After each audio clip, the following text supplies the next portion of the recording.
আইপিএলে লিগ পর্বের শেষ ম্যাচে ধোনিকে সম্মান জানানো উচিত ছিল কোহলিদের, এমনটাই মনে করেন ইংল্যান্ড সাবেক অধিনায়ক মাইকেল বন।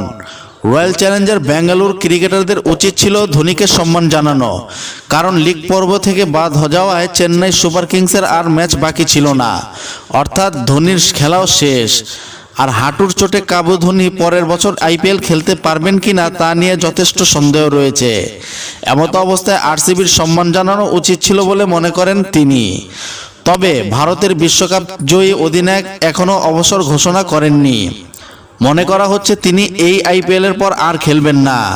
ভন বলেন, আরসিবির বিশাল সমর্থক, বুঝতে পারছি ওরা কখনো আইপিএল জেতেনি, তাই এবারে প্লে অফে উঠে আনন্দ করছে। বন আরও বলেন, আমরা জানি না এটা ধোনির শেষ ম্যাচ কিনা, মনে হচ্ছে মহেন্দ্র সিং ধোনি জীবনের শেষ ক্রিকেট ম্যাচটি খেলে ফেলেছেন, হয়তো এটাই শেষ ম্যাচ। কিন্তু ধোনির সঙ্গে হাত মেলাতে যেতে দেরি করলেন কোহলিরা। ওর মতো একজন কিংবদন্তিকে দাঁড়িয়ে থাকতে হয় হাত মেলানোর জন্য।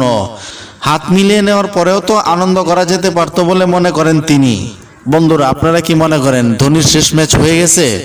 তাকে কি আর ক্রিকেট মাঠে দেখা যাবে না? অবশ্যই আপনার মতামতটি কমেন্টস বক্সে জানাবেন। S A Arman, Anas cricket BD.